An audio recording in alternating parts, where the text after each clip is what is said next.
What's up, guys? Sebastian here, and welcome to video number two. And today I'm gonna talk to you about product research, what things are working now. And the reason I want to tell you what's working now is because when I first started on 2015, December 2015, you could pretty much sell anything and it was gonna sell. It was just like the beginning of e-commerce. But in the past, I don't know, like 16 months, 18 months, things have completely changed. In my opinion, it has gotten a bit difficult compared to before that you could just launch anything and you would get sales. Costs are higher right now. CPM in the US is higher. Unless you have an amazingly engaging product in the US, your CPMs are gonna be low. Generally speaking, it's changing really fast, so I think it's important to be updated to see what's working now. And I want to tell you what I've seen it's working now, but this might change, right? This might change in the future, in some months. That's why it's important that you understand like kind of like the concept that I've seen and how I managed to figure out these things, so that then you can go ahead and just figure out by yourself what's working at this precise moment in time. I feel that it's really important to adapt. Adapting is key, okay? So that's a huge skill to acquire, is being able to adapt to the products that are being sold, the audiences that are working, the types of settings that are working, the market, generally speaking. So, product research insights. I have some golden nuggets for you guys, some super important tips that I think are gonna help you with product research. And then we're gonna go into more practical stuff as well. But I want to also tell you the insights. Okay, so first insight: high perceived value. What is high perceived value? High perceived value is the value that a product has in the customer's mind. So how I like to think about this is, let's say you're just walking in the city, right? Random city, random sidewalk, and then you go and take out a really nice watch, a watch that looks very expensive, and you just ask the person that's walking in the sidewalk, hey, how much do you think this is worth? And the person is gonna throw you a random number. They're gonna say, and you don't even tell them the quality. You don't even tell them, I mean, the material or how much you're buying it for. You don't tell them anything. You just, how much do you think this is worth? He's gonna tell you, I don't know, maybe $80, 150, 200, or maybe 30. That's the perceived value. That's how much the customer thinks your product is worth. And that's so important, right? Because many people try to sell very expensive products for very expensive prices, but in reality, the customers, the clients don't really feel that's the price they should be paying for that item. Perceived value is also influenced by the brand, right? So just the fact that you have the Apple logo on a phone makes it four times more expensive, five times more expensive, or even 10 times more expensive. People pay for the brand as well, which influences the perceived value. So just by adding the simple Apple on the phone, it increases the value. Okay, obviously the quality is Apple and everything else, but that influences as well. So perceived value is super important. You want to find products with high perceived value that you are able to sell for more expensive, and it makes sense to sell them for more expensive. And we're also going to talk about the prices, but it's very important that you find high perceived value. Okay, now impulsive products. What are impulsive products?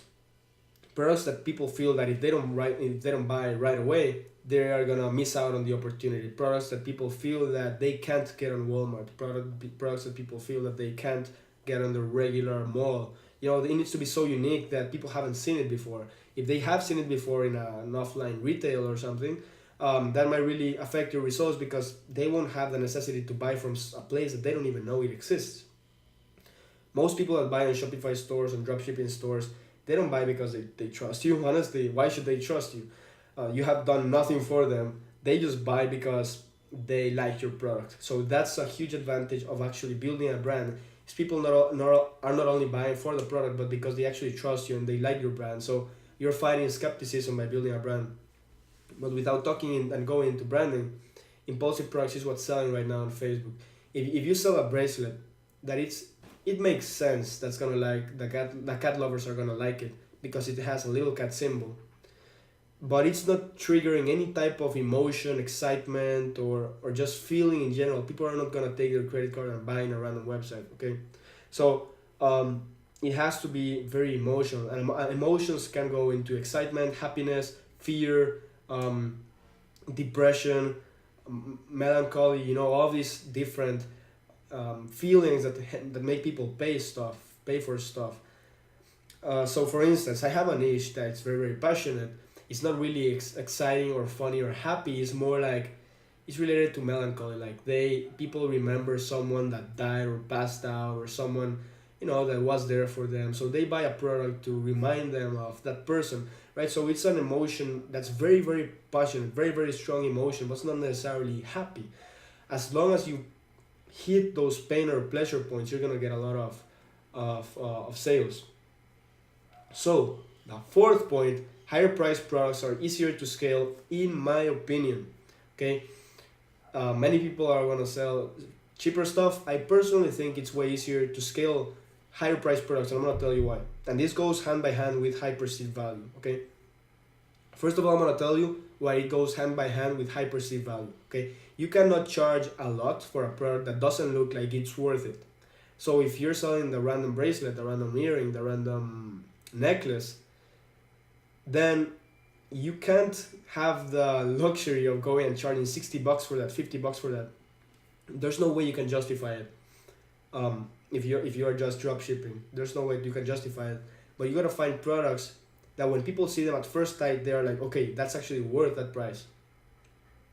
That way, you will increase your transactional value. Your average order value is gonna be higher as well, because, and not because you're forcing it to work. It's just it makes sense to pay for that amount. Okay. But if your product doesn't have a high perceived value and you increase the price, then you might run into trouble. Why? Because you're gonna get a ton of view contents, and you might get engagement on your ad and everything. But when it comes to generating the transaction, it's not gonna happen because they don't feel it's worth that. Apart from that, you have a very expensive product and it doesn't have a high perceived value, then you might have add to carts and everything, but it's gonna be hard to charge for shipping as well, because it doesn't. When they see the total amount, it's like, man, I was gonna buy it for 50, but now with the shipping it's 54.95. I don't think it's worth it, honestly, and they live, right? They live. So that's very very important. Another aspect is to not copy other people's products. So this is what most trainings out there teach you to do. To go and type on Facebook, order here, 50% off, order here, free shipping, things like that. Just find the successful products and just test them. So why would people teach this? The reason is, and I have taught this as well, but like I told you, things are changing. People teach this because when you find ads that have a lot of engagement, like likes, shares, and comments, that's kind of like the proof that something is working. Okay, it just gives you certainty, like, hey man, actually there's people selling this product and making money out of this product. But at the same time, it's very contradicting, because the fact that it has a ton of engagement means that the product itself has had a lot of exposure to the world, to the interest, and to the audiences, meaning that there's a way higher chance of saturation. Point number one. Point number two, if you could find that ad, then trust me, there's going to be other thousands of people around the world that can find that ad as well. So not only you. Okay, just because you found an ad, don't feel fortunate that you found it. There's going to be a ton of people that can find it as well. So don't just copy other people's products, because first of all, it's going to be harder. Yes, it might have 100,000 likes, but when you test it, your cost per click is $2, right? So it's like, hey, this doesn't make any sense. It's not because the product is bad. The product might be freaking crazy, an amazing product, but it might just be that the market is saturated. Everyone's competing against themselves with the same images, ad copy, and interest, and CPMs are going higher. You have no competitive advantage against other marketers that have the same ad account, have the same model, same drop shipping store. There's nothing different. So what I suggest you do is you actually go and do competitive research, find out what's selling, but just to understand the concept, understand what things are selling at that precise moment in time, not to really copy. I never copy stuff. Like, honestly, the products that I have scaled to the roof, I have been the first one to sell those products really really hard. So that's one thing that I do. I'm gonna talk about this more in the next slide. I actually go and do research to see if things are saturated or not, to see if they have a lot of exposure, and see if there's a chance to get in first for the product. Okay, so mostly I go for unsaturated products. I go for products that have not been present in Facebook. Now, there might be products that on AliExpress might have 20,000 orders. This doesn't mean it's saturated on Facebook. You might actually do research and see that on Facebook it's not really saturated, that product. So that's something to consider. When you're looking for products as well, here's the next point, is think if you can actually record a video for that product. So an amazing thing to do is ship the product and get it to your house and record a video. And actually that's what I was doing in the morning. I had these new products, and just so you see this reel, check out the sound. I ordered some jewelry products, super high quality, bracelets and necklaces, stainless steel, just amazing products. And you know what I did? I had my mom wear the thing, we recorded some videos, put in some music, recorded videos, and I just launched this today. And I wish I could show them to you because they're so nice. But that's what I suggest you do. When you're looking for products, try to see if there's potential for you to record your own videos, because that's gonna position yourself above all the competition. And to avoid people stealing your stuff, you can just add your logo or watermark or whatever. But videos are super hot. Also think about the photos. Are there photos that I can use for ads? Not just a typical white background photo, but actually more engaging photos with a setting, a lifestyle photo or something like that, that shows the person wearing it, shows the person enjoying the product. Think about the creative. The creative is pretty much the ad image or the video or the way in which you show what the product does or how the product looks. That's the creative. So think about the creative when you're doing for product research. It's not only about finding the perfect product, it's about finding an amazing product, but that you can show how amazing it is. Finally, look in Facebook to see how many ads appear. That's important. Not only how many likes an ad has, but also the quantity of ads that have likes. That gives you an idea of saturation, okay? So I think there are two main aspects, now that I think about it. In Facebook, when you look for products, look for two things. Look for ads that have a ton of likes, but also look at the quantity of ads that have likes. If there's a ton of ads of the same product, that might be saturated. If there's a ton of ads with a ton of likes, then that's really saturated. There's not a precise measurement to see saturation, but honestly, that's how I feel you find it. Most people are just stealing each other's products. Stop doing that, right? Don't do that, because if you can do that, everyone's gonna do it. And trust me, the reason I'm telling you this is because, just in my course, I have hundreds and hundreds of people, and there are way bigger marketers out there that have thousands and thousands of people, and they're teaching the same stuff over and over again. So imagine if there are 20,000 students from different coaches and mentors and gurus and blah blah blah. There are 20,000 students, and everyone is typing order here 50% off or just pay shipping on Facebook. It's gonna get saturated. You can't imagine how many people are doing this stuff. You gotta think outside the box. You gotta create your own products or find things that are different. Think outside the box. It's harder, yes, but like I told you, one product made me $800,000 in sales, and that's all you need. You need one product. So it's not about testing just thousands of products. It's about testing a lot, but products that you say, this is amazing. Okay, more insights. Look in Facebook to see if there's ads with massive engagement. Okay, so you want to see this because it just gives you a sense if it's saturated or not. It also gives you an idea. Hey, this might be a little bit saturated. There's a ton of exposure on this product, but this niche is working. This topic is working. What if I go and find a more unique product type and just create a unique video and sell it to the audience that is engaging? Obviously, you do your audience research and everything, but use this massive engaging ad to figure out what's the concept, read the comments, figure out what's the niche, what's the passion, and then take that idea to do your own unique research.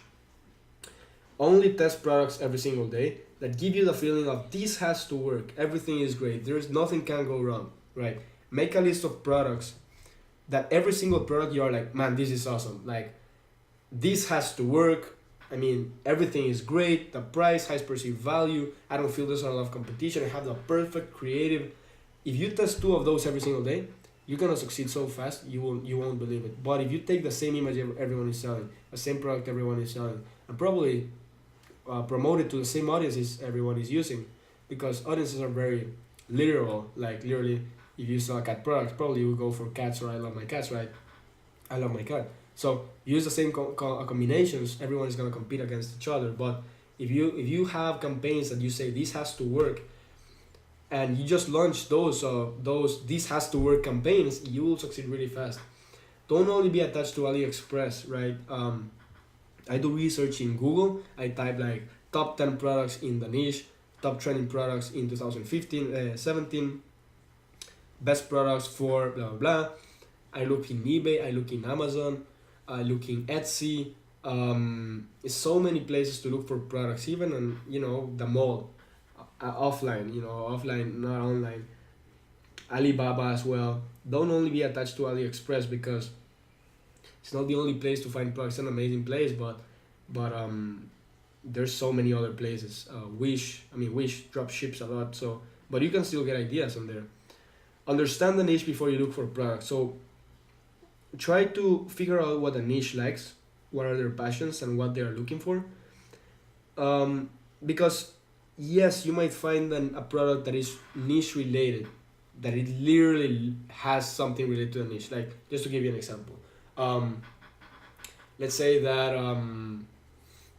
let's use the cat example, because that's the first thing that came to mind. Cat example, bracelet, and it has a little face of a cat.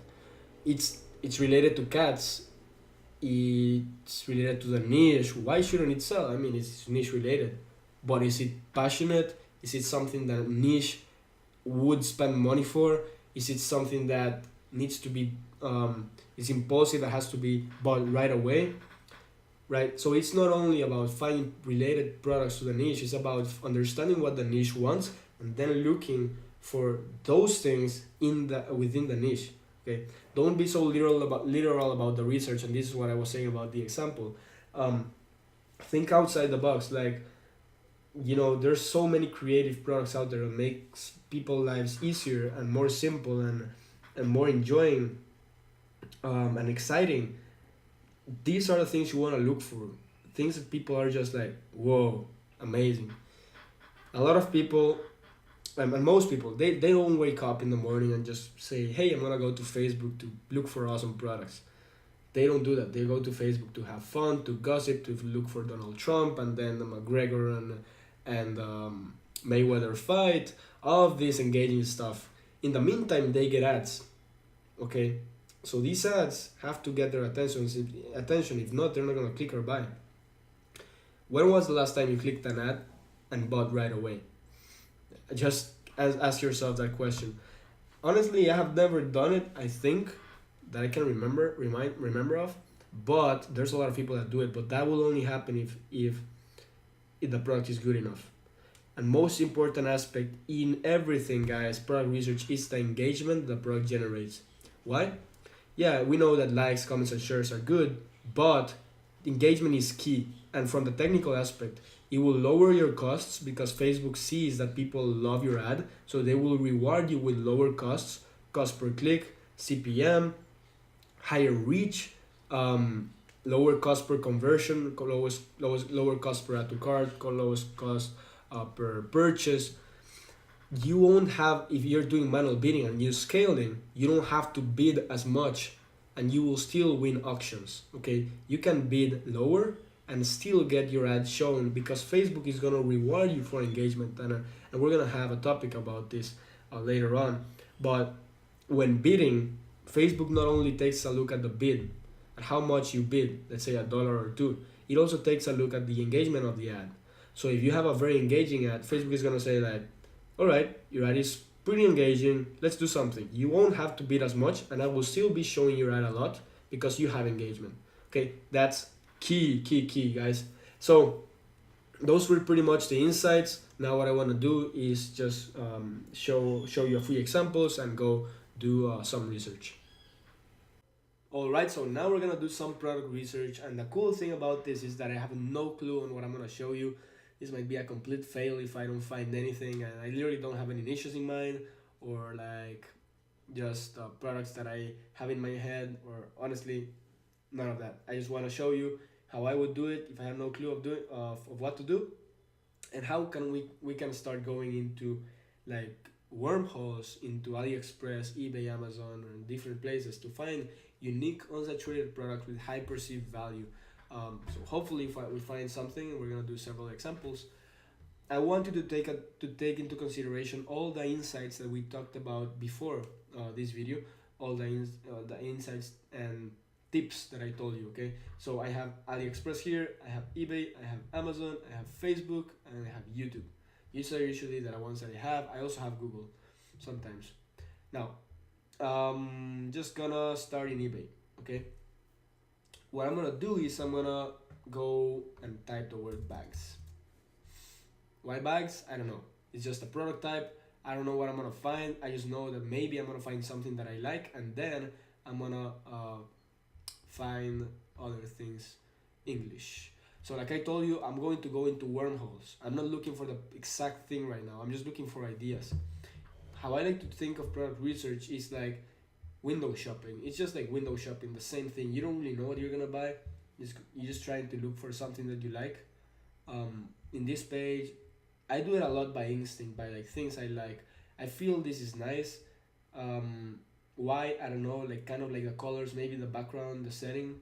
Apart from that, I don't really know about something that gets my attention, at least not in this page. Let's go back. This thing is in colones. I don't even know how to change the currency. But I'm just gonna tell you.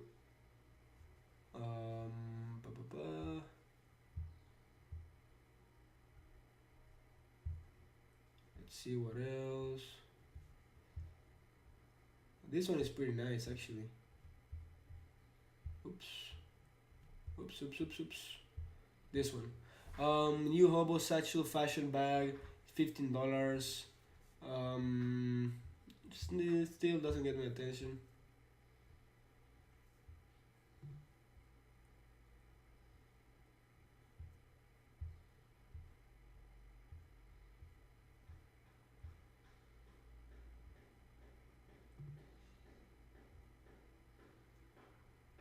This one again. Let's go into this one and see what's going on in this one. This is $12 actually, and this fashion seems like it's related. It's kind of like a hippie fashion. Hippie. What else? Hobo. What is hobo? I don't even know what's hobo. Well, maybe we can search that around. So now we have an idea. Okay, we have hippie. We have the word hobo. We have, I don't know. This is kind of. Yeah, I'm not very sure. Let's type hobo bag. I don't even know what's that. Okay, it doesn't look like it's something. What hippie? Let's try hippie. Hippie bag. Okay, so take a look at this. Really colorful. This Native American. Okay, now we have another thing. We have Native American. Add that to the list. I don't even know what I'm gonna sell right now. I'm just remember product research, window shopping.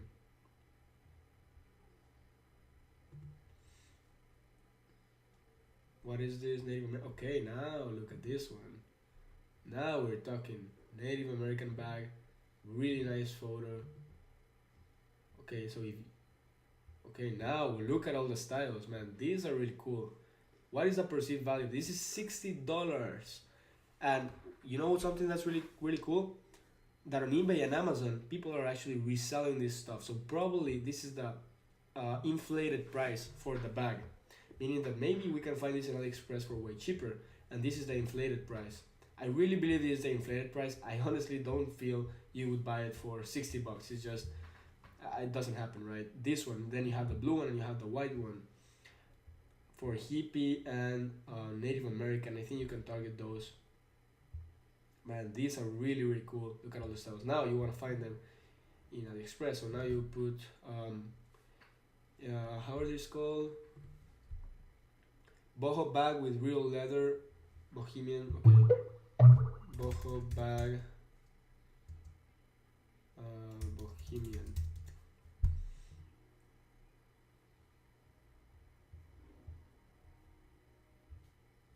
You might not find the same thing, but that doesn't matter. What's important is that you find other products that might be good, right? So look at this one, $11. What's the perceived value of this?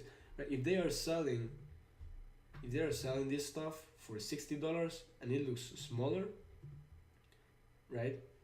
I think this stuff right here, you can sell it for $60. So I'm talking about buying for 11 and selling for 60. You know what I mean? This is the kind of stuff I wanted to look at, guys. And I had no clue that I was gonna find this. Look. Okay, what is that? No, that's a dress. Careful with the sizes with clothing. The good thing about the bags is that you don't have the sizes.